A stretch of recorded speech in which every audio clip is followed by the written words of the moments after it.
The opening prayer. May the wisdom of the all-compassionate one so shine within our hearts and minds this day, that we may be enlightened in our acts, thoughts, and deeds. So shall we learn to be true, good, and happy, and attain the spiritual peace. Namo Buddhaya, Namo Buddhaya, Namo Buddhaya.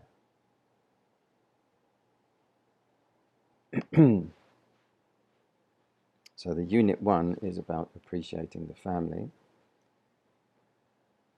And here we have we don't have a quote from that. So I'd just like to go here. I'd like a volunteer to share his or her insights from lesson 2, please. Okay, what did you gather that was lesson 2 was all about, and what did you take home? What was the take home that you got from it? Please answer and submit. Now please read the quote on page 22 from Jim Rohn. You must take personal responsibility. You cannot change the circumstances, the seasons, the wind, but you can change yourself. That is something you have charge of. Got that? Jim Rohn. So I'd like to call for volunteers who can share their insight regarding that quote about, or that topic. You can't really change the wind, the weather, but you can change your inner responses to things. How would you like to do that? So give us a broad response to that.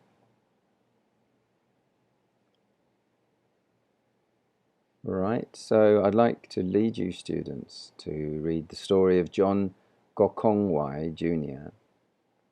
choosing to succeed on page 22 and 23 at the top there.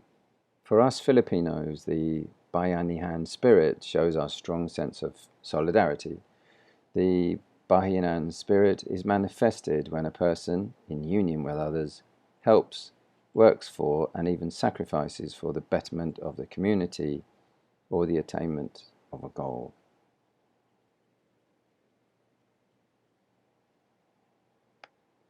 An old proverb goes, a single stick becomes stronger and useful if combined with other sticks.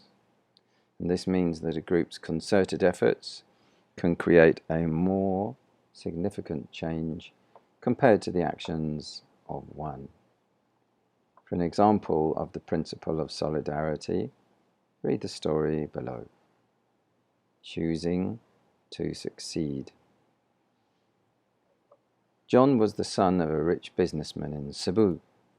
He studied in an exclusive school and often invited his friends to watch movies in one of his father's movie theatres. In a twist of fate, when John was 13 years old, his father succumbed to an illness and passed away. The banks took possession of all their properties when John's family could no longer pay their business loans. It was a very difficult time for John and his family. John, despite his young age, took on the challenge of helping his widowed mother and younger siblings. He decided to load his bicycle with soap, candles, and thread, and then rode a few miles to the marketplace outside the city. At the marketplace, in the company of seasoned hawkers and market sellers, he would rent a small stall to sell his goods. Each day he made enough profit, which he carefully used to buy food for his mother and siblings, and made sure that some money will still be put back into his small business. John, who realized that he had good business acumen and was earning enough money, told himself, if I can support my whole family at a young age, then I can do anything. John continued to believe in himself, practiced a frugal lifestyle, and remained humble. As he grew older, that should be, he established bigger businesses and started to build the Gokongwai conglomerate. He became successful in the food manufacturing business and ventured into telecommunications, beverages, hotels, and even airlines. Aside from being a business magnate, John Gokongwai Jr. is also a philanthropist. It means he gives to charity and creates charities. And with all the businesses he owns in the country, He provides thousands of jobs to people. Right. So let's move on to the in flame. We all have the power to choose our response to any situation, and it is our action that spells the difference between failure and success. John believed in his abilities and became a responsible young adult so that he could help not only himself but also the people around him. In our daily life, we are called to practice the virtues of self-value, humility and responsibility. When we strive to do our ordinary duties extraordinarily well, we show concern and love for our family, our community and the country.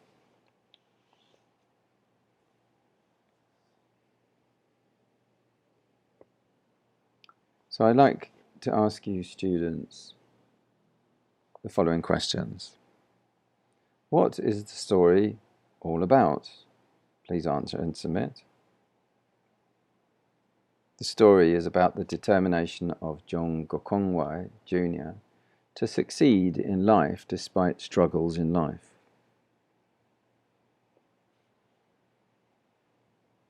What have you learned from the story? So answers may vary, but I would like to highlight the values and the virtues of self-value, really believing in yourself, humility, and responsibility. And how do you relate to the story? Your answers may vary there too. So please answer the reflection questions on page 23, and then I'd like to solicit some volunteers to share their answers.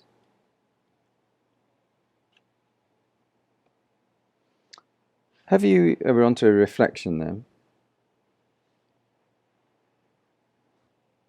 I'd like to share answers here. Have you encountered a similar life-changing situation that significantly affected your family's finances? Share your experience below. How can self-value, humility and responsibility help us hurdle, that means to jump over or to get over, the trying moments in our life? A hurdle is, when you have the Olympic running races, they put those bars in the way of the track and you have to jump over them. That's called hurdle. So those things, self-value, humility and responsibility, can help you jump over those trying moments in your life. So 3, do you think we should take responsibility for solving some of the problems in our life? Why do you think that?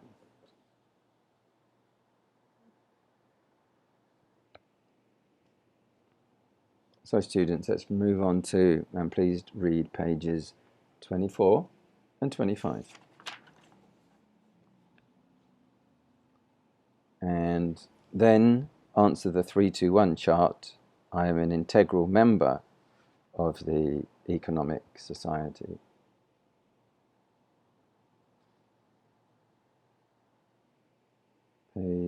Should be page 25, not 25. So rediscover on the top of page 24, economic growth. Are you familiar with the economic concept of gross domestic product, or GDP? It is a measure of economic growth in terms of monetary expenditures. The GDP in the Philippines expanded 6% in the second quarter of 2018 over the same quarter of the previous year.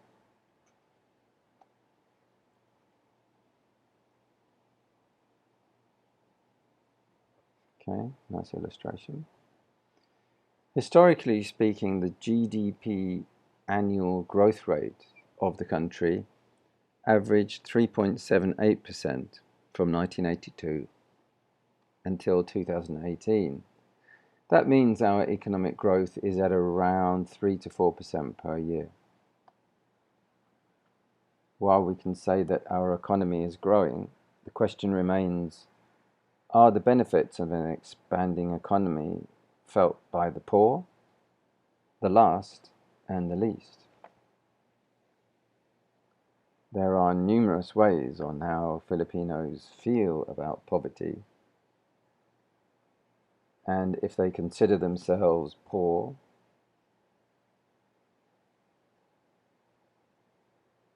and their answers are usually based on their capability to avail of a fixed basket of goods and services. The average change in retail prices of a fixed basket of goods and services is measured by the Consumer Price Index, CPI. The purchasing power of the Philippine peso is intimately linked to the CPI. Simply put, this is one of the reasons why you often hear complaints like, last year a kilo of rice only cost 225 pesos. Now I can only buy half a kilo for the same price. And jeepney fare used to be cheap. Now I can hardly afford to go everywhere I please. The average change in retail prices of a fixed basket of goods and services is measured by the Consumer Price Index, CPI. The purchasing power of the Philippine peso is intimately linked to the CPI. Simply put, this is one of the reasons why you often hear complaints like, oh, I think we've had this twice. Sorry about that. I thought it was slightly different. Another way of looking at the health or state of the economy is by asking questions such as, are there enough jobs for qualified people? Can working people afford housing and adequate medical care on their salaries? Is the currency maintaining its value so that people can save for their retirement? Is the gap between the rich and the poor shrinking or expanding? One of the important goals of a government is to stimulate economic growth. In simplest terms, this means that the country has an increase in combined productivity. This is critical because economic growth has a ripple effect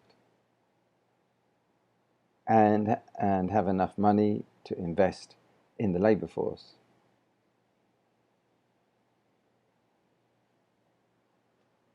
When more people are employed, this leads to an increase in income, which allows them to purchase more.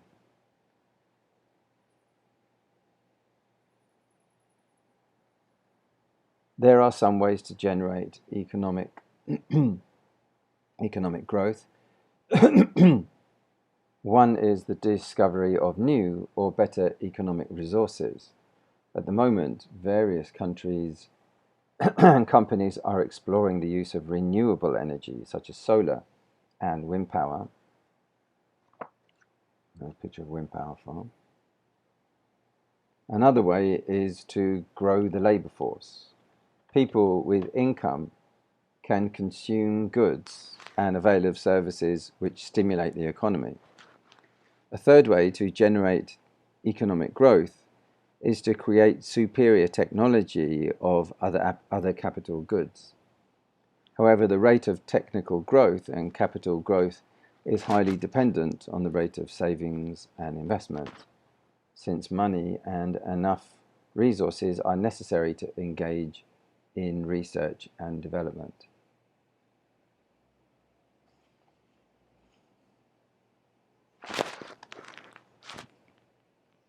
And the last method is increased specialization.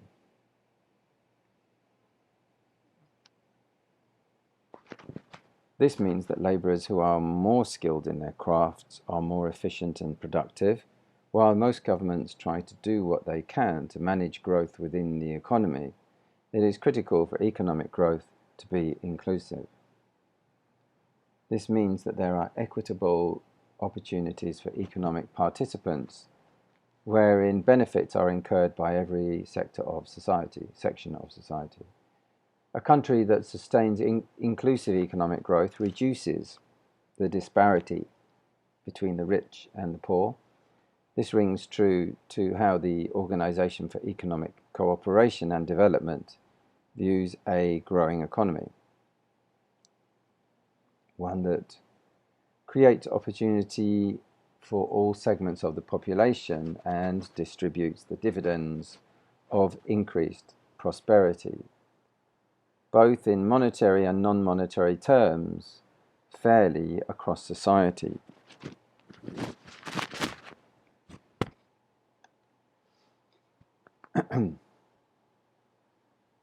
As a young person, your circle of influence in terms of creating significant change in the economy of the Philippines might be limited. However, you are a critical part of society.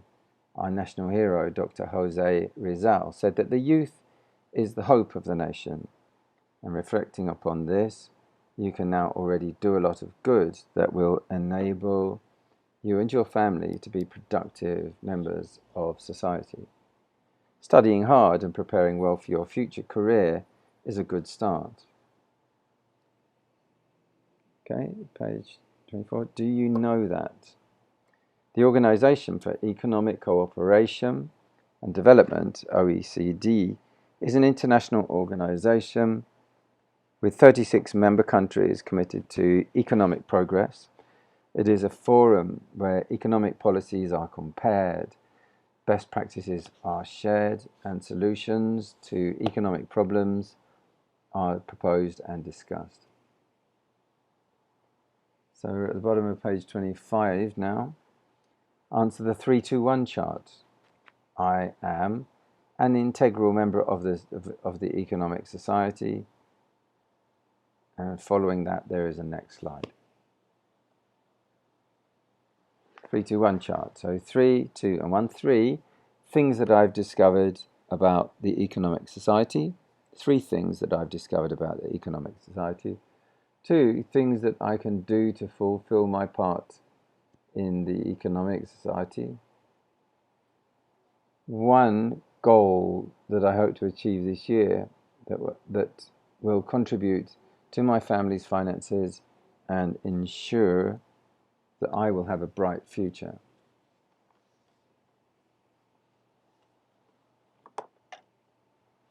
All right then, now we have a mini task.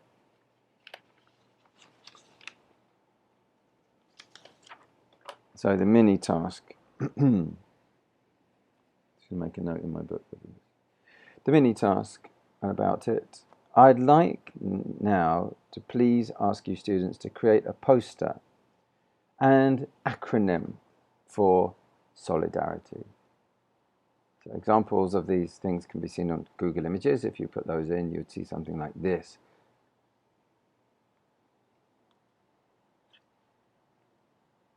Okay, create a poster and acronym for solidarity. So you could search under solidarity. I did that, and these are the kind of things that I saw there under Google Images. Got a nice one here with all these different coloured people's hands. Whites, dark browns, and beiges and yellows all in. We stand together. Very powerful symbol in that sort of Rastafarian colours. Solidarity campaign. Solidarity ideas here. More something-ish. Okay.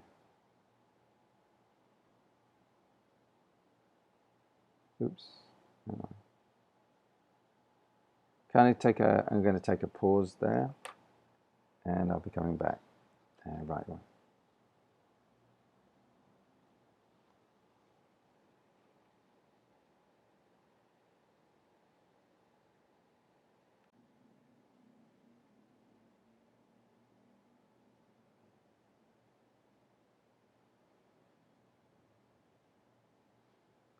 I'd like to ask some students to share their posters with the class. Let's process this activity. Let me explain that solidarity can be practiced in school, in the community, and even with other nationalities. The challenge is to be open to the ideas of other people and support causes that affect the community at large. So just to note there that this is individual and not a group exercise. This P2. Right then.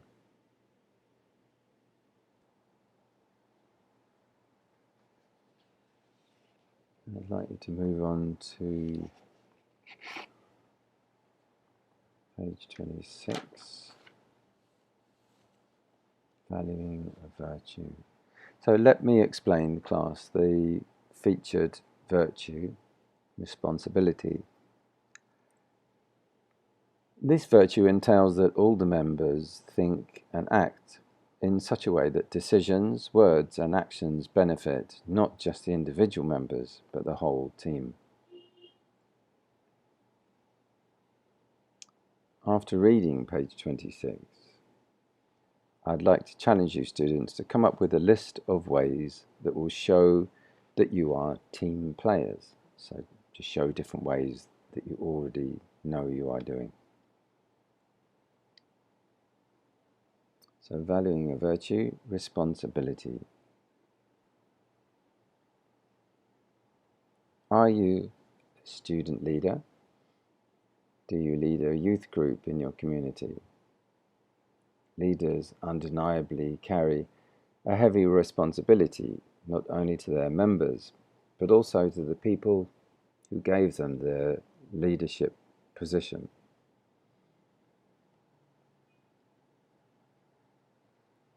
The leader is responsible for the fulfillment of tasks or the attainment of objectives, as well as the actions of the members.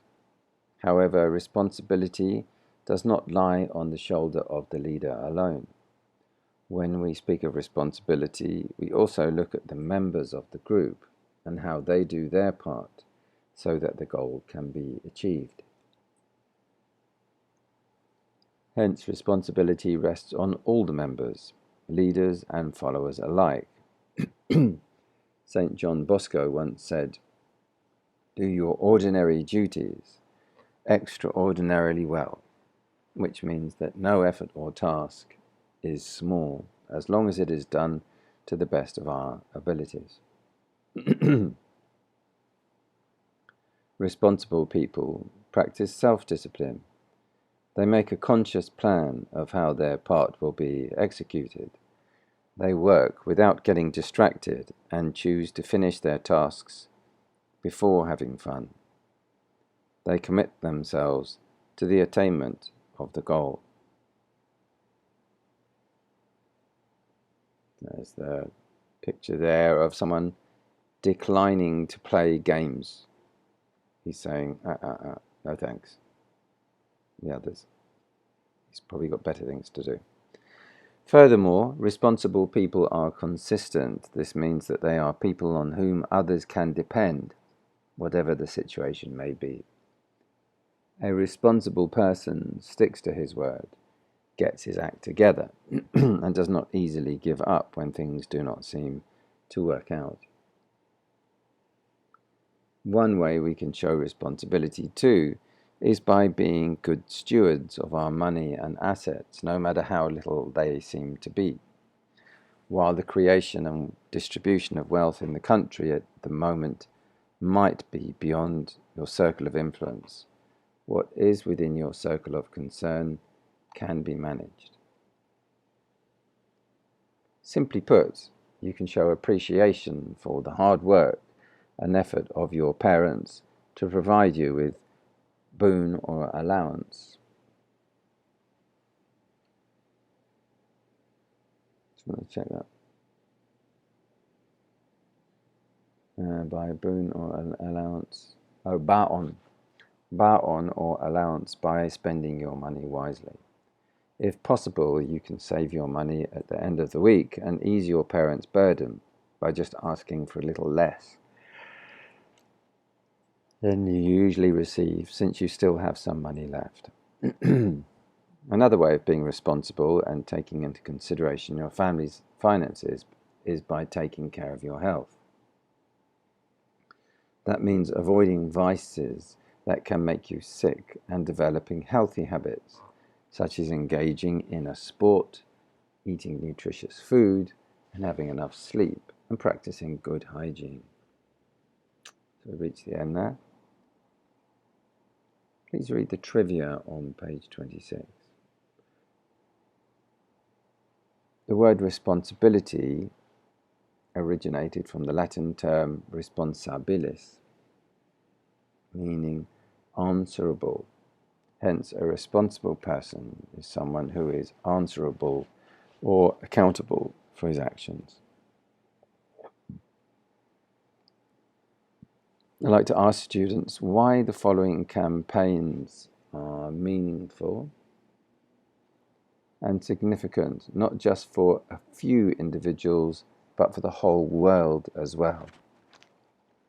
Firstly, banning landmines. Those are bombs put in the ground. When you step on them, they'll explode. Next, making health and medication accessible to those in need. Next, relief efforts to help those who suffered the effects of natural or man-made disasters. And next, achieving universal education. Next, fighting against poverty, corruption, and terrorism. Please answer and submit. Now, I'd like to ask you students to read page 27, and I'd like to ask some students to give other examples wherein the principle of solidarity can be applied. Uplifting realizations, top of set 27. Some responsibilities are explicit while others are implicit. Explicit responsibilities are those that we need to do which are already expected of us. Some examples of explicit responsibilities for young adolescents include diligence in one's studies, helping out with the household chores, following the laws of the land, and being good stewards of money and assets. On the other hand, in implicit responsibilities, what we are supposed to do is not immediately conveyed to us and calls for some reflection and initiative before we can act upon some. So explicit, it's really obvious. Implicit, it's a little bit hidden. You have to figure it out for yourself. It's implied, it's not directly stated. Explicit, directly stated. Implicit, it's kind of, there's a suggestion of it. Points to ponder. A landfill is a place to dispose of refuse, that's garbage, and other waste material by burying it and covering it over with soil. It is against the law to operate open and uncontrolled dump sites in the Philippines. However, engineered sanitary landfills, such as the one operated by the Clark Integrated Waste Management Facility in Clark Freeport Zone, Pampanga, are given permission to operate, for they follow the provisions of the Republic Act 9003, Ecological Solid Waste Management Act. Landfills produce gas which can be processed to produce heat and electricity. There are people who claim that landfill gas is a possible source of renewable energy, while others argue that the capture and use of landfill gas is expensive and counterproductive, since trash is not a renewable resource.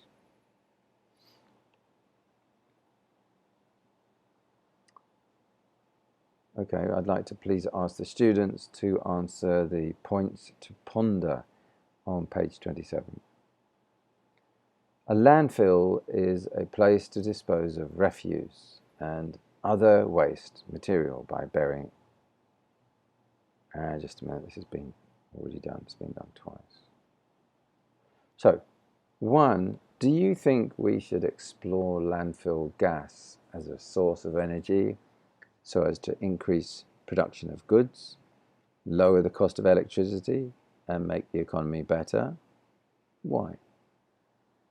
Answer and submit. 2, can we consider trash as a renewable resource, and why? Answer and submit. And 3, what could be the possible effect on the environment if people will shift their perspective and see trash as a source of energy instead of reducing, reusing, recycling things?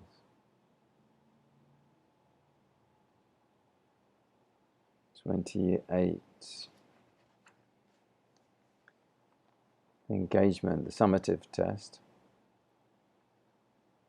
Identify the person or the concept that is being described by the following terms and write your answer on the space before the number. First one, this refers to those things that we are supposed to do but are not immediately conveyed to us. 2, this refers to the meaning of the word responsibilis. 3, this refers to the person responsible for the fulfillment of tasks or the attainment of objectives, as well as the actions of the members of a group.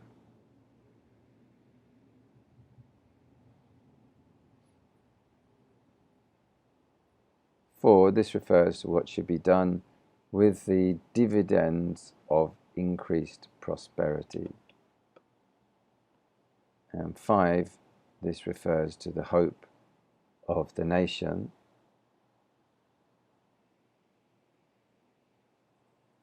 6, this refers to a measure of economic growth in terms of monetary expenditures. And 7, this measures the average change in the retail prices of a fixed basket of goods and services.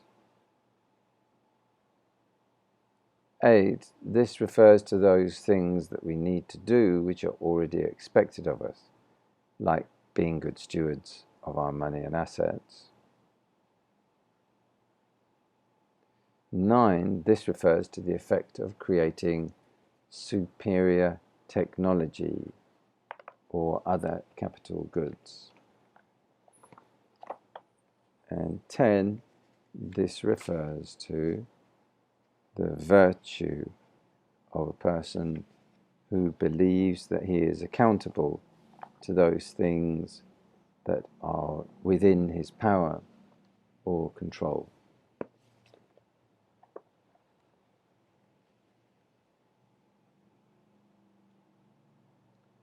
Right then, let's move on to the situational analysis. Your friend has been studying very hard and aiming to get the highest possible academic award this year. Her family never fails to motivate her to reach for her dreams. However, her mother was recently diagnosed with a life-threatening disease. Your friend shared to you that the medications are very costly.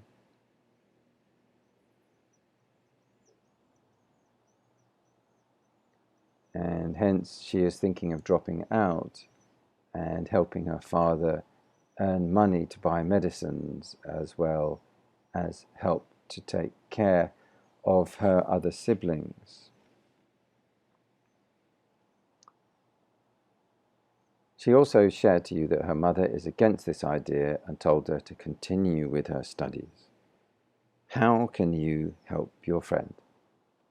Possible solution 1, on to page 29. Possible solution 2, best solution.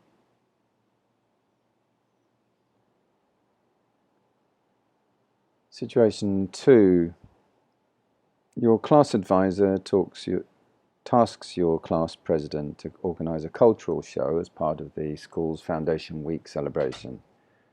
All grade 9 students will be performing various folk dances, while a selected few will be reciting poems by popular Filipino poets. Your class president assigns you to lead a group that will present the Muslim dance Singkil. Unfortunately, most of your group members are not interested to participate in the dance because they claim that the costumes will cost a lot of money. How can you motivate and lead your group so that all of you can present a wonderful show? Please answer and submit. Possible solution 1, possible solution 2, and the best solution. So answers may vary, but I'd like to highlight the following. In case 1, that is the friend who's been studying very hard, but the mother has a disease. We can all band together and express our views in a peaceful way. And in case 2, solidarity means being one or in agreement with feeling or action.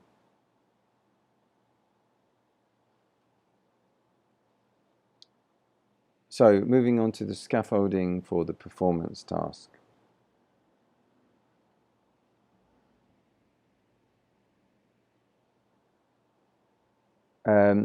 So I'll be forming a group consisting of 5 to 8 members. Search Messenger for the G9 group Arete Lesson 3 Video 3. I'm just going to double check that's been made.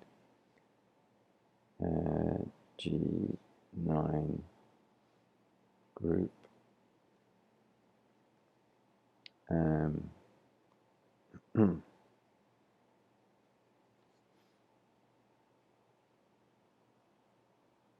Okay. I'm going to make a note of that.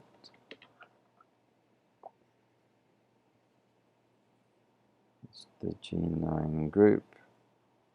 Arete Les3 video, page 30. And create a 2-minute video montage about inclusive economic growth.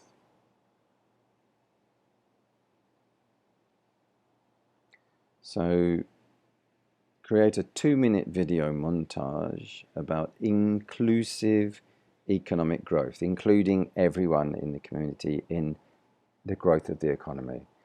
So on 3 points, the video montage has a high quality, very appealing and skillfully done, highly cohesive concepts highlighting one another, and it achieves the purpose. But only for 1 point, the video montage is low quality, less appealing, the concepts are unrelated to one another, and the output does not achieve the task's objectives. The summary: responsibility is the state of being answerable or accountable for something within one's power, control, or management. Secondly, we must believe in ourselves and use our intelligence, talent to fulfill our responsibilities. And thirdly, explicit responsibilities are those things that we need to do which are already expected of us, like studying hard, doing our chores, and obeying home and school rules. Implicit responsibilities are those that we are supposed to do but not immediately conveyed to us, and call for some reflection before we can act upon them. And the quote, "I must do something," will always solve problems, more problems than "something must be done," which means that someone else has got to do it. Okay, let's take a deep breath and pause before saying the closing prayer together.